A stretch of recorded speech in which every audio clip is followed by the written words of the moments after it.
This is cognitive thread, and what I'm about to show you took researchers decades to figure out. It is about men masturbate for biological release, reaching orgasm, and reducing physical tension. Women had a broader and more emotionally driven set of motivations.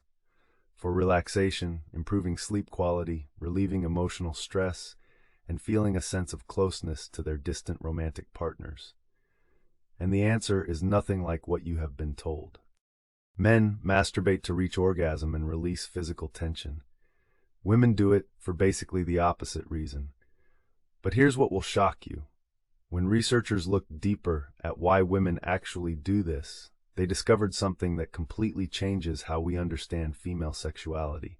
And the answer involves something most people never talk about. But what is that one thing that scientists found separating men and women at the deepest level? Let's start with what seems obvious. Men masturbate. Women masturbate. Both reach orgasm. Case closed, right? Wrong.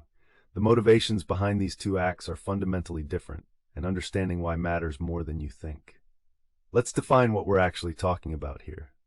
Masturbation is sexual self-stimulation. It's voluntary, it's private, and for decades scientists treated it as a single behavior with a single purpose: sexual release and pleasure. But that's where the science was incomplete. The mechanism is straightforward on the surface. When someone becomes sexually aroused, blood flow increases to the genitals, nerve endings activate, the brain releases dopamine and oxytocin, tension builds, then orgasm happens, the tension breaks, the body relaxes, done. But here's where it gets interesting. Men tend to follow this pattern consistently. Arousal leads to release. Release leads to tension reduction. It's biological. It's mechanical. It's predictable. Women, different story entirely.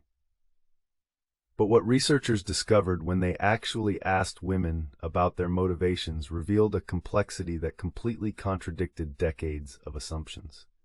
In 2009, the journal Archives of Sexual Behavior published a landmark study led by Cindy Meston and Penny Froelich at the University of Texas. They interviewed 387 women about why they masturbate. The results were stunning. While physical pleasure and orgasm ranked high, they weren't the primary drivers. Instead, women reported masturbating primarily for relaxation, for stress relief, for improving sleep quality, and this is crucial, for feeling emotionally connected to distant romantic partners. Think about that for a second. A woman alone in her bedroom isn't just chasing an orgasm. She's using this behavior as an emotional regulation tool, as a way to soothe herself, as a way to maintain connection across distance. Let's look at real examples of how this plays out. Example 1. A woman in a long-distance relationship. Her partner is 3,000 miles away. They video chat twice a week. But in between, she finds herself masturbating not because she's desperate for an orgasm, but because it makes her feel close to him. Her brain releases oxytocin. She feels bonded. She feels less alone. The orgasm is almost secondary. Example 2. A woman after a brutal workday, 12 hours of meetings, conflict with a coworker. She gets home, locks the door, and spends 20 minutes on self-stimulation. Not because she's horny, but because the act itself, the focus, the breathing, the sensations, creates a meditative state. Her cortisol drops, her nervous system calms. She sleeps better that night. Example 3. A woman with anxiety. She uses masturbation as a grounding technique. When panic starts to rise, she redirects her attention to physical sensation. The act becomes therapeutic. It becomes a tool for emotional regulation, not just physical pleasure. Example 4. A woman managing depression. Studies on sexual dysfunction show that depression kills libido, but some women find that gentle, pressure-free self-stimulation, focused on relaxation rather than performance, actually helps lift their mood because of the dopamine and endorphins involved. Example 5. A woman in a monogamous relationship with a partner whose sex drive is lower than hers. Instead of creating conflict, she masturbates to release physical tension while maintaining emotional connection to her partner. It's not a substitute, it's a complement. It serves a different psychological function. Now here's where the picture becomes clear. And the answer is much closer than you realize, involving something about how male and female brains develop differently over hundreds of thousands of years. A second major study comes from the Kinsey Institute, led by researcher Debbie Herbenick. In 2009, she studied over 12,000 people. The data showed that men masturbate primarily for pleasure and release. They have a faster trajectory from arousal to completion. Their motivations cluster around physical sensation and tension reduction. Women's motivations spread across a much wider emotional and psychological spectrum: relaxation, stress relief, sleep improvement, emotional bonding, body awareness, self-confidence, the list goes on. Why the difference? The answer lies in neurobiology and evolution. Male sexuality evolved under pressure to spread genetic material efficiently. Arousal to completion cycles became optimized, fast, direct, goal-oriented. The biological reward system reinforces quick physical release. Female sexuality evolved under different pressures. Yes, reproduction mattered, but so did bonding. Pair bonding in particular. Women needed to form stable attachments to partners who would protect offspring and share resources. The brain systems that support attachment and emotional regulation are tightly woven into female sexuality. Oxytocin doesn't just facilitate bonding during sex, it's released during masturbation too. The emotional centers of the female brain light up differently during self-stimulation than in males.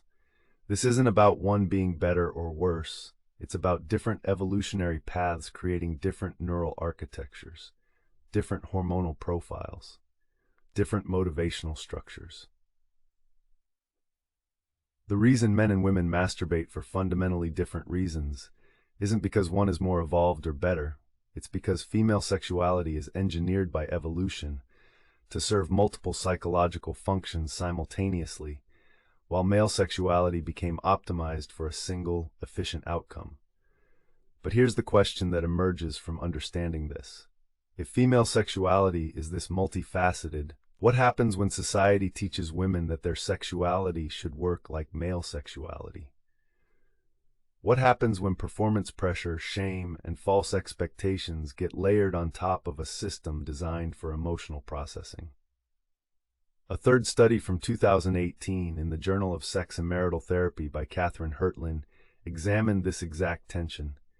Women who felt pressure to perform, to reach orgasm quickly, or to match male patterns of sexuality reported lower satisfaction and higher sexual dysfunction. But women who understood their sexuality as a legitimate tool for emotional regulation, stress management, and self-care, they reported higher satisfaction, better mental health outcomes, more stable relationships. So here's what you need to know moving forward. If you're a man, understanding that women's sexuality operates on a different motivational system isn't a limitation. It's an opportunity. It means that when a partner wants to masturbate, she's not rejecting you. She's often processing emotion or managing stress. It's self-care. Recognizing this removes shame and misinterpretation from the equation. If you're a woman, knowing that your motivations are normal and neurologically sound is liberating. You're not broken. You're not less sexual. You're differently sexual. Your brain is using this behavior for purposes beyond physical pleasure. That's not dysfunction. That's design. The actionable advice is simple. Stop assuming masturbation means the same thing for everyone. It doesn't. The behavior is universal. The motivation is personal. Understanding your own motivations, whether you're seeking pure physical release, emotional regulation, stress relief, or connection, is the first step towards sexual health that actually fits your brain, not someone else's. So the answer to why men and women are different comes down to evolution, rewiring two brains for different sexual purposes. But understanding this same mechanism reveals something even deeper about how women regulate emotion across every part of their lives, something that explains behaviors most people never connect. If you found this valuable, subscribe for more videos that challenge what you thought you knew about human psychology.